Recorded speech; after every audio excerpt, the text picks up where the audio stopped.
الحمد لله رب العالمين،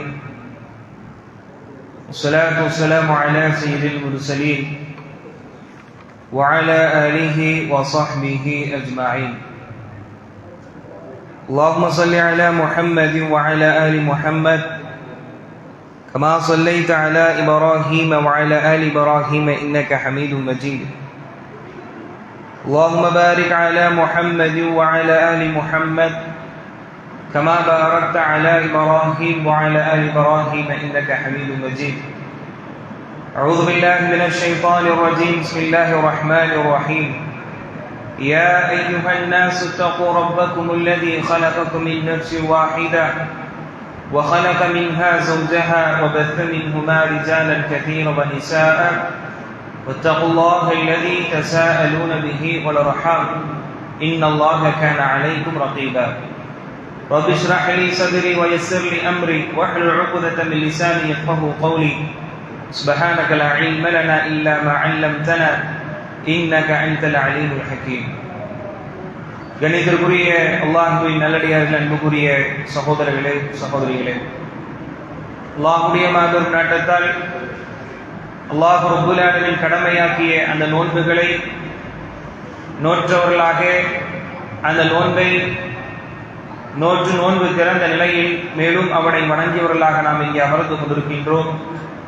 இதற்குண்டான முழு கூலிகளும் அல்லாஹ்வுடைய தூதர் ஸல்லல்லாஹு அலைஹி வஸல்லம் அவர்கள் கூறிய சிறப்பான இந்த குறிப்பாக இந்த நோன்பு காலங்களில் நின்று வணங்கினால் முன் சென்ற பாவங்கள் எல்லாம் மன்னிக்கப்படும் என்பதாக கூறினார்களே, அப்பேற்பட்ட சிறப்படையக்கூடிய மக்களாக நம் அனைவரையும் ஆக்கி அருள் புரிய வேண்டும் ஒரு சிறு பிரார்த்தனையோடு இந்த உபதேசத்தை ஆரம்பம் செய்கின்றேன். அன்பார்ந்த சகோதர சகோதரிகளே, அல்லாஹ்வுடைய மாபெரும் நாட்டத்தால் தொடர்ச்சியாக தினம்தோறும் பல்வேறு தலைப்புகளின் வாயிலாக மார்க்க உபதேசங்களை நாம் தெரிந்து வந்து கொண்டிருக்கின்றோம். அதன் தொடர்ச்சியாக இன்றைக்கு நாம் பார்க்க இருப்பது இந்த உலகம் வீணானதா என்கின்ற தலைப்பின் வாயிலாக ஒரு சில செய்திகளை நாம் தெரிந்து கொள்வதற்கு கடமைப்பட்டிருக்கின்றோம். அன்பார்ந்த சகோதர சகோதரிகளே, நாம் இன்று பார்க்கக்கூடிய எத்தனையோ படைப்புகள், எண்ணி முடிக்க முடியாத அளவிற்கு உண்டான படைப்புகள் அல்லாஹ் ரப்புல் ஆலமீன் இந்த உலகத்தில் படைத்திருக்கின்றான். ஒவ்வொரு படைப்பிற்கும் நோக்கமில்லாமல் இல்லை. எந்த ஒரு படைப்பாக இருந்தாலும் அந்த படைப்பிற்கு என்று ஒரு நோக்கம் இருந்து கொண்டிருக்கின்றது. சூரியன் என்று எடுத்துக்கொண்டால் அந்த சூரியனுக்குண்டான ஒரு நோக்கம் இருக்கின்றது. காலையில் உதயமாக வேண்டும், மாலையில் மறையக்கூடியதாக இருக்க வேண்டும். அதே போன்ற நிலாவை நாம் எடுத்துக்கொண்டால் இரவு நேரத்தில் வந்து இந்த உலகத்தில் வாழக்கூடிய படைப்பினங்களுக்கு வெளிச்சத்தை தரக்கூடியதாக இருந்து கொண்டிருக்கின்றது. கனிகள், மரங்கள், இப்படி இந்த உலகத்தில் எந்த ஒரு படைப்பை எடுத்தாலும் அல்லாஹ் ரப்புல் ஆலமீன் அதற்கென்று ஒரு நோக்கத்தை வைத்து அதை பயனுள்ளதாகத்தான் இந்த உலகத்தில் வைத்திருக்கின்றான். அன்பார்ந்த சகோதர சகோதரிகளே, அப்படியானால் படைப்பினங்களிலேயே மிக சிறந்த படைப்பாக எத்தனையோ பலத்தால் வேகத்தால் இவ்வளவு பிரம்மாண்டமாக இருக்கக்கூடிய படைப்புகளை விட அல்லாஹ் ரப்புல் ஆலமீன் மனித படைப்பை சிறப்புப்படுத்தி வைத்திருக்கின்றான். அத்தகைய படைப்பை எந்த ஒரு நோக்கமும் இல்லாமல், அவர்களுக்கு என்று எந்த ஒரு சட்டங்களும் இல்லாமல் எப்படியும் வாழ்ந்து கொள்ளலாம் என்கின்ற ஒரு தான் தோன்றித்தனமான வாழ்வு அவர்களுக்கு கொடுக்கப்படுமா? அப்பேற்பட்ட உலகமான இந்த உலகம் அவர்களுக்கு இருக்குமா? எந்த ஒரு நோக்கமும் இல்லாமல் உலகம் என்றால், இந்த உலக வாழ்க்கை என்றால் எப்படியும் வாழலாம், அதை வீணாக கூட கழிக்கலாம் என்பதாக ஒரு மனிதன் இந்த உலகத்தில் வாழ முடியுமா என்ற ஒரு அடிப்படை கேள்வியை நாம் கேட்க வேண்டும். 21வது அத்தியாயம் 16வது வசனத்தில் அல்லாஹ் ரப்பல் ஆலமீன் சொல்லி காண்பிக்கின்றான், வமா خلقنا السماء والارض وما بينهما لاعبين. நாம் இந்த வானங்களையும் பூமிகளையும் படைக்கவில்லை, மேலும் அதற்கு மத்தியில் இருக்கக்கூடியதை நாம் படைக்கவில்லை, விளையாட்டாக நம்ம படைக்கல, அதை வீணும் விளையாட்டிற்காக நாம் படைக்கவில்லை என்று அல்லாஹ் ரப்பல் ஆலமீன் சொல்லி காண்பிக்கின்றான். 44வது அத்தியாயம் 35வது வசனத்தில் சொல்லி காண்பிக்கின்றான், இன் ஹிய இல்லா மௌததுனல் ஊலா வமா நஹ்னு பிமுன்ஷரின். அந்த மக்கள் சொல்கின்றார்கள், நாம் இந்த உலகத்தில் வாழுவோம், மரணம் நமக்கு வந்ததற்கு பிறகு நாம் எழுப்பப்பட மாட்டோம் என்பதாக அந்த மக்கள் சொல்கின்றார்கள். அப்படிதான் இந்த உலகமா? 38வது அத்தியாயம் 27வது வசனத்தில் வமா கலக்னஸ் ஸமாஅ வல் அர்த வமா பைனஹுமா பாத்திலா, இந்த வானங்களையும் சரி இந்த பூமியும் சரி அதில் இருக்கக்கூடியவற்றையும் சரி நாம் வீணுக்காக எந்த ஒன்றையும் படைக்கவில்லை என்று அல்லாஹ் ரப்பல் ஆலமீன் சொல்லி காண்பிக்கின்றான். யார் ஒருவர் இந்த உலகத்தில் படைக்கப்பட்ட படைப்புகள் வீணுக்காகத்தான் படைக்கப்பட்டிருக்கிறது என்பதாக நினைப்பார்களோ, எந்த ஒரு நோக்கமும் இல்லாமல் எப்படியும் வாழ்ந்து கொள்ளலாம், வீணான காரியத்திலும் ஈடுபட்டு இந்த உலக வாழ்வை வீணாக அவர்கள் கழிக்கலாம் என்பதாக நினைப்பார்களோ, அது யாருடைய சிந்தனை தெரியுமா? அது இறை நிராகரிப்பாளர்களுடைய சிந்தனையாக இருந்து கொண்டிருக்கின்றது. அவர்கள் நரகத்தில் இருப்பார்கள் என்று அல்லாஹ் ரப்பல் ஆலமீன் சொல்லி காண்பிக்கின்றான். மற்றொரு வசனத்தில் சொல்லும் பொழுது 23வது அத்தியாயம் 115வது வசனத்தில் அஃபஹஸிபுதும் அன்னமா ഖலக்னாகும் அபஸா வ அன்னகும் இலைனா லா துர்ஜஊன், உங்களை நாம் வீணுக்காக படைத்து விட்டோம் என்பதாக நீங்கள் நினைத்துக் கொண்டிருக்கிறீர்களா? உங்களை நாம் எந்த ஒரு நோக்கமும் இல்லாமல் படைத்திருக்கின்றோம் என்பதாக நீங்கள் நினைத்துக் கொண்டிருக்கின்றீர்களா? வ அன்னகும் இலைனா லா துர்ஜஊன், இந்த உலகத்தில் நீ அநியாயம் செய்து வாழலாம், இந்த உலகத்தில் எனக்கு கட்டுப்படாமல் நீ வாழ்ந்து கொள்ளலாம், இப்படியெல்லாம் வாழ்ந்த நீ என்னிடத்தில் திருப்பப்பட மாட்டாய் என்பதாக நீ நினைத்துக் கொண்டாய் என்று அல்லாஹ் ரப்பல் ஆலமீன் கேட்கின்றான். அப்படியான அன்பார்ந்த சகோதர சகோதரிகளே, இந்த வசனங்கள் எல்லாம் நமக்கு சொல்வது என்ன? இந்த வசனங்கள் எல்லாம் நமக்கு உணர்த்தக்கூடிய செய்தி என்ன? இந்த உலகத்தில் படைக்கப்பட்ட அனைத்திற்கும் ஒரு நோக்கம் இருக்கின்றது. அதே போன்று உயர்ந்த படைப்பான மனித சமூகத்திற்கும் ஒரு நோக்கம் இருக்கின்றது. அந்த நோக்கத்தை குறித்து அவர்கள் சரியாக வாழ்ந்தார்களா என்பதை பற்றி கேட்கப்படும். அவர்கள் இந்த உலகத்தில் வாழும் பொழுது பயனுள்ள உலகமா பயனற்ற உலகமா எப்படி வாழ்ந்தார்கள் என்பதை பற்றி நாம் கேட்போம் என்பதாக அல்லாஹ் ரப்பல் ஆலமீன் இந்த உலக வாழ்வை பற்றி நமக்கு சொல்லி காண்பிக்கின்றார். யார் ஒருவரும் இந்த உலகம் என்பது வீணானது என்பதாக நினைத்து வீணாகவே கழிப்பார்கள் என்றால், எப்படியும் வாழ்ந்து எதையும் உண்டு எதையும் உடுத்தி அவருடைய மனப்போக்கில் வாழ்வார்கள் என்றால், நிச்சயமாக அல்லாஹ் ரப்பல் ஆலமீன் அதை குறித்து கேள்வி கேட்பான் என்பதாக நாம் இந்த வசனங்களின் மூலமாக தெரிந்து கொள்ள முடிகின்றது. 59வது அத்தியாயம் 18வது வசனத்தின் மூலமாக அல்லாஹ் ரப்பல் ஆலமீன் சொல்லி காண்பிக்கின்றான், முஃமின்களே, யா அய்யுஹல்லதீன ஆமனு தகுல்லாஹ், இறை நம்பிக்கையாளர்களே, அல்லாஹ்வை நீங்கள் பயந்து கொள்ளுங்கள். வல் தன்துர் நஃப்ஸும் மா கத்தமத் லிகத், நாளை மறுமைக்காக எதை நீங்கள் முற்படுத்தி வைத்திருக்கிறீர்கள், எதை சேகரித்து வைத்திருக்கிறீர்கள் என்பதை நீங்கள் பார்த்துக் கொள்ளுங்கள். வத்தகுல்லாஹ், மேலும் நீங்கள் அல்லாஹ்வை பயந்து கொள்ளுங்கள். இன்னல்லாஹ கபீரும் பிமா தஅமலூன், நீங்கள் செய்தவற்றையெல்லாம் அல்லாஹ் ரப்பல் ஆலமீன் அறிவிக்கக்கூடியவனாக இருந்து கொண்டிருக்கிறேன் என்பதாக இந்த உலகத்தில் வாழக்கூடிய மனித சமுதாயத்திற்கு, அதிலும் குறிப்பாக இறை நம்பிக்கையாளர்களை அழைத்து அல்லாஹ் ரப்பல் ஆலமீன் சொல்லக்கூடிய வசனமாக இருந்து கொண்டிருக்கின்றது. அன்பார்ந்த சகோதர சகோதரிகளை யோசித்து பாருங்கள். இந்த உலகத்தில் ஒரு மனிதன் வாழும் பொழுது எப்படி பொருளாதாரம் என்கின்ற நோக்கில் மட்டும் வாழ்ந்துவிடக் கூடாது. இந்த உலகத்தில் வாழும் பொழுது ஒரு குறிப்பிட்ட பதவிகளை மட்டும் அடைய வேண்டும் என்கின்ற நோக்கில் அவன் வாழ்ந்துவிடக் கூடாது. மாறாக அல்லாஹ் ரப்பல் ஆலமீன் உபதேசம் செய்கின்றான், இந்த உலக வாழ்வில் நீங்கள் வீணாக வாழ்ந்து விடாதீர்கள். நாளை மறுமையில் இந்த உலகத்தின் மூலமாக நீங்கள் எதை சம்பாதித்துள்ளீர்கள் என்பதை பார்த்துக் கொள்ளுங்கள் என்பதாக அல்லாஹ் ரப்பல் ஆலமீன் சொல்லி காண்பிக்கின்றான். ஆனால் யோசித்து பாருங்கள், இந்த மனிதன் வாழ்வதற்குண்டான எல்லா வகையான நியமத்துகளையும் இந்த உலகத்தில் கொடுத்திருக்கின்றான்.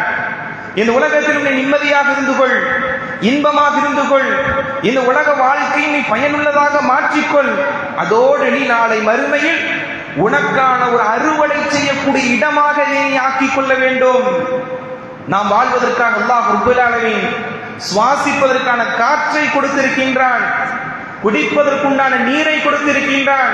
கேட்கின்றான், அஃபரைத்துமுல் மாஅ அல்லதி தஷ்ரபூன், நீ குடிக்கக்கூடிய தண்ணீரை நீ பார்த்தாயா? அஅன்தும் அன்ஸல்துமூஹு மினல் முஸ்னி, அதை நீங்கள் இறக்கினீர்களா அல்லது நாம் இறக்கினோமா? நாம் நினைத்திருந்தால் அதை உப்பு நீராக ஆக்கியிருப்போம் என்பதாக அல்லாஹ் குர்ஆனில் சொல்லி காண்பிக்கின்றான். பயன்படுத்தக்கூடிய நெருப்பை பாருங்கள், அதே போன்று நீங்கள் சாப்பிடக்கூடிய உணவை பாருங்கள். ஒரு மனிதன் ஒரு மிக பிரம்மாண்டமான இரும்பு துண்டை மண்ணிற்குள் புதைத்தால் பல நாட்கள் கழித்து நாம் அதை பார்த்தோம் சொன்னா ஒண்ணுமே இல்லாம போகுது. ஏன் இவ்வளவு அட்டூழியங்களும் இவ்வளவு அழிச்சாட்டியும் செய்யக்கூடிய மனிதன் இறந்த அந்த பூமியில் வைத்தாலே ஒன்றுமில்லாமல் போகக்கூடிய ஒரு சூழ்நிலை தன்மை அல்லாஹ் ரப்பல் ஆலமீன் பூமிக்கு வைத்திருக்கின்றான். ஆனால் மனிதனுக்கு உணவு என்று வரும் பொழுது, மனிதன் சாப்பிட வேண்டும் என்று வரும் பொழுது, அந்த விதையை போடும் பொழுது அல்லாஹ் ரப்பல் ஆலமீன் உணவாக இந்த மனித சமூகத்திற்கு தருகின்றான். இவை அனைத்திற்கும் ஒரு நோக்கம் இருந்து கொண்டிருக்கின்றது. இந்த உலகத்தில் வாழும் பொழுது நீங்கள் இந்த உலகத்தில் ஹலாலான முறையில் மகிழ்ச்சியாக இருங்கள். அதோடு வரம்பு மீறி போய் இந்த உலகத்தை வீணாக நீங்கள் கருதிவிடக் கூடாது. உங்களுக்கு என்று ஒரு நோக்கம் இருக்கின்றது. அது என்ன நோக்கம் தெரியுமா? 51வது அத்தியாயம் 56வது வசனத்தில் அல்லாஹ் ரப்பல் ஆலமீன் சொல்லி காண்பிக்கின்றார், வமா கலகதுல் ஜின்ன வல் இன்ஸ இல்லா லியஅ்புதூன். மனித சமூகத்தையும் ஜின் சமூகத்தையும் படைத்ததின் முதன்மையான நோக்கம் என்னவென்றால், இந்த நோக்கத்திற்காகத்தான் நாம் படைத்தோம், அவனை வணங்குவதற்காக, அவனை மட்டும் வணங்குவதற்காக. சிலர் என்ன நினைப்பாங்க, அவனை வணங்குவார்கள், அந்த அல்லாஹ்வோடு இணை வைக்கக்கூடிய நல்ல அடியார்களையும் அழைக்கக்கூடியவர்களாக இருப்பார்கள். தங்களுக்கு கஷ்டங்கள் சிரமங்கள் என்று வந்துவிட்டால் அல்லாஹ்விற்கு கொடுக்கக்கூடிய அந்த தன்மையை, அல்லாஹ்விற்கு கொடுக்க வேண்டிய அந்த தரஜாவை இந்த மனிதர்களுக்கும் கொடுக்கக்கூடியவர்களாக இருப்பார்கள். அது போன்ற நோக்கமல்ல, மாறாக அல்லாஹ் ரப்பல் ஆலமீன் படைத்ததெல்லாம் அவனை மட்டும் வணங்குவதற்காகத்தான் என்பதாக அல்லாஹ் ரப்பல் ஆலமீன் சொல்லி காண்பிக்கின்றான். அப்படியானால் இந்த உலகத்தில் வாழும் பொழுது ஒரு முஸ்லிம், ஒரு மனிதன் 60 வருடங்கள் வாழ்கிறான் என்றால், 70 வருடங்கள் வாழ்கிறான் என்றால், அந்த வாழ்வு அவனுக்கு கொடுக்கப்படுவது, இந்த உலகத்தில் அவன் 70 வருடங்கள் வாழும் பொழுது சுவாசிப்பதற்குண்டான காற்றை அல்லாஹ் ரப்பல் ஆலமீன் கொடுக்கிறான் என்றால், அந்த நிஅமத்துகளை கொடுக்கிறான் என்றால், அந்த நிஅமத்தை எல்லாம் பயன்படுத்தி உலகமே கதி, உலகமே மோகம் என்கின்ற நிலையிலிருந்து இந்த உலகத்தை நீ வீணாக ஆக்கிவிடக் கூடாது. மாறாக இந்த உலகத்தில் இருக்கக்கூடிய அருட்கொடைகளை நீ பயன்படுத்திக் கொண்டு முதன்மையான நோக்கமாக இருக்கக்கூடிய அந்த வணக்கத்தை நீ நிறைவேற்ற வேண்டும், அந்த வணக்கத்தை நீ செலுத்தக்கூடியவனாக இருக்க வேண்டும். அதற்கடுத்துதான் இது போன்ற உலக காரியங்களால் நீ பயன்படுத்த வேண்டும் என்பதாக அல்லாஹ் ரப்பல் ஆலமீன் சொல்லி காண்பிக்கின்றான். அப்படியே அன்பார்ந்த சகோதர சகோதரிகளை யோசித்து பாருங்கள். நாம் வாழக்கூடிய வாழ்வு, இந்த உலக வாழ்வு வீணாகத்தான் இருந்து கொண்டிருக்கின்றதா? மறுமை ஒப்பிட்டு நாம் பார்க்கும் பொழுது, நாம் இத்தனை நாட்கள் வாழ்ந்தோமே, இத்தனை ரமதானை கடந்தோமே, யோசித்து பாருங்கள். இந்த வாழ்வு எல்லாம், இந்த உலக வாழ்வு எல்லாம் மறுமைக்கு பயனுள்ளதாக ஆக்கக்கூடியதாக இருக்கிறதா அல்லது வீணாக ஆக்கக்கூடியதாக இருக்கின்றதா? யா அல்லாஹ், 40 வருடங்கள் இந்த உலகத்தில் நான் வாழ்ந்தேன், நேற்று வரைக்கும் 30 வருடங்கள் நான் வாழ்ந்தேன், இந்த உலக வாழ்வு முழுமையும் எனக்கு மறுமைக்கு பயனுள்ளதாக இருக்கும் என்பதாக நம்மால் அல்லாஹ்விடத்தில் சொல்ல முடியுமா? யா அல்லாஹ், 60 வருடங்கள் நான் வாழ்ந்தேன், அனைத்து ரமதான் காலங்களும் நான் அடைந்திருக்கின்றேன், இவைகளெல்லாம் எனக்கு பயனுள்ளதாகத்தான் இருக்கின்றது என்பதாக நாம் கடந்த வாழ்வு, கடந்த உலக வாழ்வு என்பது நமக்கு நாளை மறுமைக்கு பயனுள்ளதாக இருக்கின்றதா அல்லது வீணாக ஆகக்கூடிய சூழ்நிலை இருக்குமா என்பதை நாம் சிந்தித்து பார்க்க வேண்டும். எத்தனையோ நாட்கள் கழித்திருக்கின்றோம். அந்த நாட்கள் அல்லாஹ்விற்கு கடமை, அல்லாஹ் முதன்மையாக சொல்லி அந்த கடமையை தவறவிட்டவர்களாக நாம் வாழ்ந்திருக்கின்றோம். அன்பார்ந்த சகோதர சகோதரி, யோசித்து பாருங்கள். எவ்வளவு பொருளாதாரத்தை சம்பாதித்தாய் என்று அல்லாஹ் ரப்பல் ஆலமீன் மறுமையில் கேட்க மாட்டான். பொறுப்புதான். பிள்ளைகளை பார்க்க வேண்டும், பெற்றோர்களை பார்க்க வேண்டும், சமூகத்தோடு ஒருங்கிணைந்து இருக்க வேண்டும். நான் இபாதத்து செய்ய போகின்றேன் என்பதாக காட்டிற்கு சென்று தனிமைப்படுத்தக்கூடிய அது போன்ற மார்க்கம் வழி காண்பிக்கவில்லை. திருமணம் முடிக்க வேண்டும் என்று சொல்லக்கூடிய இஸ்லாம், அதே திருமண வாழ்வில் இருக்கும் பொழுது அல்லாஹு அக்பர், அல்லாஹு அக்பர், அல்லாஹுதான் மிகப்பெரியவன் என்பதாக சொல்லப்படும் பொழுது குடும்பத்தை எல்லாம் ஓரமாக வைத்துவிட்டு, பொருளாதாரத்தை எல்லாம் ஓரமாக வைத்துவிட்டு, முதன்மை நோக்கமான அந்த நோக்கத்தை நிறைவேற்றக்கூடியவராக நீ வாழ வேண்டும் என்பதாக முதன்மை நோக்கத்தை அல்லாஹ் சொல்லி காண்பிக்கின்றான். உண்மையில இத்தனை நாட்கள் நாம் வாழ்ந்தோமே, இனி வாழ இருக்கின்றோமே, இந்த உலக வாழ்வில் நாளை மறுமைக்கு அறுவடை செய்யக்கூடிய நாட்களாகத்தான் இருக்கின்றதா, அல்லது காஞ்ச மக்கி போன வைக்கோலை போன்ற வீணான நாட்களாகத்தான் இருந்ததா என்பதை நாம் இந்த நேரத்தில் பரிசோதித்து பார்க்க கடமைப்பட்டிருக்கின்றோம். அன்பார்ந்த சகோதர சகோதரிகளே, இந்த உலகத்திற்காக மனிதன் ஓடுகின்றான். முதன்மை நோக்கம் என்று சொல்லக்கூடிய அல்லாஹ்விற்கு வணக்கத்தை செலுத்த வேண்டும் என்று சொல்லக்கூடிய அந்த வணக்கத்தை பிற்படுத்துகின்றான், மறந்து போகின்றான். என்ன காரணமா இருக்குது, எதனால இவ்வளவு தாமதம் சொல்கின்றான்? குடும்பத்தை காரணம் காட்டுகின்றான், தன்னுடைய பிள்ளைக்காக பாடுபடுகின்றான், தன்னுடைய இந்த உலக வாழ்விற்காக சிரமப்படுகின்றான். இவ்வளவு சிரமப்பட்டு தன்னுடைய பிள்ளைக்காக ஏன் 30-35 வருடங்கள் வெளிநாட்டிலேயே கழித்தவர்கள் இருக்கிறார்கள். 20-25 வயசுல போவாங்க, முழுக்க முழுக்க வெளிநாட்டில் இருந்து கொண்டு ஒரு சிறிய இடமாக இருந்தாலும் சரி, என் குடும்பம் நல்லா இருக்கணும், என் பிள்ளை நல்லா படிக்கணும், என்னுடைய மகளை நல்ல முறையில் திருமணம் முடித்து கொடுக்கணும், எனவே நான் எந்த ஒரு கஷ்டத்தையும் அனுபவிப்பதற்கு தயார், எந்த ஒரு வேலையாக இருந்தாலும் செய்வதற்கு நான் தயார், எவ்வளவு கடுமையான வெயிலாக இருந்தாலும் சரி, எவ்வளவு கடுமையான குளிராக இருந்தாலும் சரி என்பதாக சில சகோதரர்கள், பல சகோதரர்கள் வெளிநாடு பயணத்திற்கு கூட செல்வதற்கு தயாராக இருக்கிறார்கள். தன்னுடைய குடும்பத்தை இந்த உலகத்தில் பாதுகாக்க வேண்டும் என்பதற்காக. ஏன் இந்த நாட்டிலும் சரி, நாம் வாழக்கூடிய பகுதியிலும் சரி, குடும்பத்திற்காகத்தான் உழைத்து ஓடிக்கொண்டே இருக்கிறார்கள்.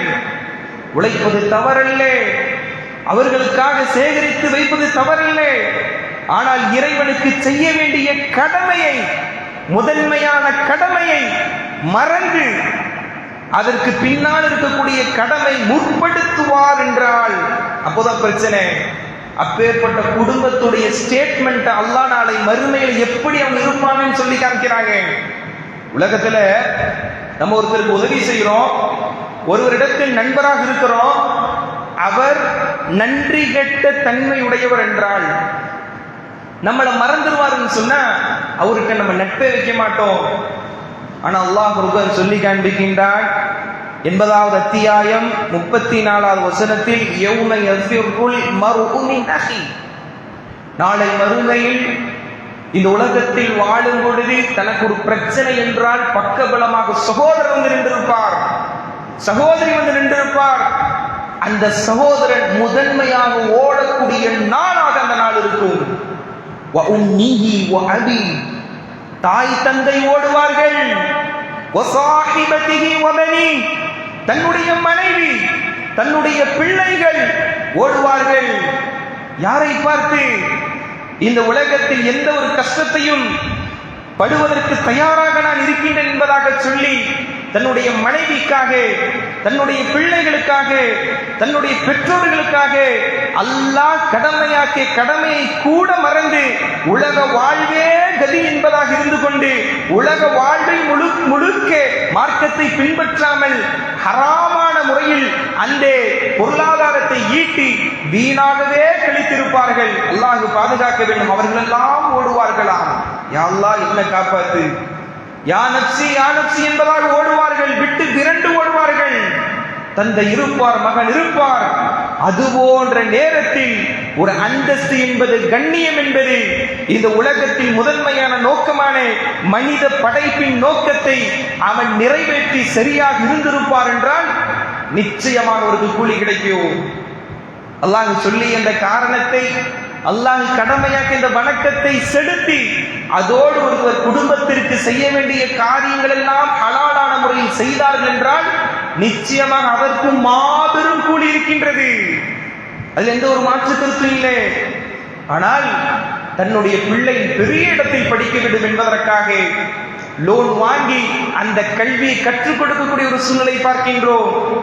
இதன் நிலைமை இப்படித்தான் இருக்கும் என்பதாக அல்லாஹ் ரப்புல் ஆலமீன் சொல்வதை நாம் பார்க்கின்றோம். அல்லாஹ் ரப்புல் நமக்கு பகுத்தறிவை கொடுத்து விட்டான். பார்த்த சகோதர சகோதரிகளே, இந்த உலகத்தில் எப்படி வாழ வேண்டும் என்பதற்குண்டானே வழியை கொடுத்து விட்டான். 76வது அத்தியாயம் 3 வசனத்தில் சொல்கின்றான், இன்னா ஹதைனாஹு ஸபீல இம்மா ஷாக்கிர வ இம்மா கஃபூரா. நேர்வழி எது, எப்படி வாழணும், எந்த நேரத்தில் பள்ளி வாயில் நீங்கள் வர வேண்டும், எந்த நேரத்தில் இந்த உலகத்தில் நீங்கள் பரவி செல்ல வேண்டும், எப்பேற்பட்ட வாழ்க்கையாக நீங்கள் வாழ வேண்டும் என்பதை முழுமையாக அல்லாஹ்வுடைய தூதரின் மூலமாக நமக்கு கற்று தந்து விட்டான். எது சத்தியம் எது அசத்தியம் என்பதை தெளிவாக சொல்லிக் கொடுத்து விட்டான். இம்மா ஷாக்கிர வ இம்மா கஃபூரா. மனிதா, இதற்கு பிறகு நீ நன்றி உள்ளவனாகவோ அல்லது அல்லாஹ்வை மறுக்கக்கூடியவனாகவோ இருப்பது இதற்கப்புறம் உன்னுடைய பொறுப்பாக இருந்து கொண்டிருக்கின்றது. அல்லாஹ் பகுத்தறிவை கொடுத்து நேரான வழியை காண்பித்து விட்டான் என்பதாக அல்லாஹ் ரப்புல் ஆலமீன் இதற்கு பிறகு நேர்வழி நம்ம காண்பித்து விட்டாச்சு. தெளிவான அந்த பாதையை நாம் சொல்லிக் கொடுத்து விட்டோம், நபியின் மூலமாக வழி காண்பித்து விட்டோம். இதற்கு பிறகு அந்த மனிதன் தான் நன்றி கெட்டவனாகவோ அல்லது அல்லாஹ்விற்கு நன்றி செலுத்தக்கூடியவனாக இருக்கின்ற அந்த பொறுப்பு என்பது அவனிடத்தில் என்பதாக அல்லாஹ் ரப்புல் சொல்லி காண்பிக்கிறான் என்றால் ரசூலுல்லாஹி ஸல்லல்லாஹு அலைஹி வஸல்லம் சொன்னாங்க, நாளை மறுமையில் ஒரு அடியானுடைய யாராக இருந்தாலும் பாதங்கள் நகற்ற முடியாது. சில கேள்விகள் கேட்கப்படுமா, லா தஸூலா கதமா அப்தி யௌமல் கியாமா. நாளை மறுமையில் அந்த மனிதனுடைய பாதம் நகற்ற முடியாது. இந்த கேள்விகளுக்கெல்லாம் பதிலளிக்கலாம் என்பதாக சொல்லி அல்லாஹ்வுடைய தூதர் ஸல்லல்லாஹு அலைஹி வஸல்லம் சொல்லியே ஒரு கேள்வி என்னவென்றால், உன்னுடைய வாழ்வை நீ எப்படி கழித்தாய், உன்னுடைய ஆரோக்கியத்தை உன்னுடைய இளமை பருவத்தை எப்படி கழித்தாய் என்பதாக கேட்கப்படுவே. அன்பார்ந்த சகோதர சகோதரிகளே, நாம் வாழுகின்ற நேற்று வரைக்கும் வாழ்ந்த இத்தனை நாட்கள் இந்த உலக வாழ்வு என்பது நாளை மறுமைக்கு பயனுள்ளதாகத்தான் இருக்குமா, அல்லது கடந்த காலத்திலிருந்து நாம் வாழ்ந்த இந்த உலக வாழ்வு என்பது வீணாகத்தான் இருக்குமா என்று சிந்தித்து பார்க்கக்கூடிய ஒரு தருணம் தான், மாற்றிக்கொள்வதற்குண்டான தருணம் தான் இருந்து கொண்டிருக்கின்றது. அல்லாஹ் சொல்கிறான், குல் யா இபாதியல்லதீன அஸ்ரஃபு லா தக்னது மின் ரஹ்மத்தில்லாஹ். இத்தனை நாட்கள் நான் வாழ்ந்துட்டேன், நான் மீள் பரிசீலனை செய்து பார்த்தால், என்னுடைய வாழ்வை நினைத்து பார்த்தால் உலகம் இந்த வாழ்வின் வீணாகத்தான் நான் வாழ்ந்திருக்கிறேன். எனவே அல்லாஹ் என்னை மன்னிப்பானா என்பதாக கவலைப்படாதீர்கள். அல்லாஹ் சொல்கிறான், குல் யா இபாதியல்லதீன அஸ்ரஃபு. வரம்பு மீறி பாவம் செய்த அடிமைகளே, லா தக்னது மின் ரஹ்மத்தில்லாஹ். என்னுடைய அன்பின் மீது, ரஹ்மத்தின் மீது நீங்கள் நிராசை அடைந்துவிடாதீர்கள்.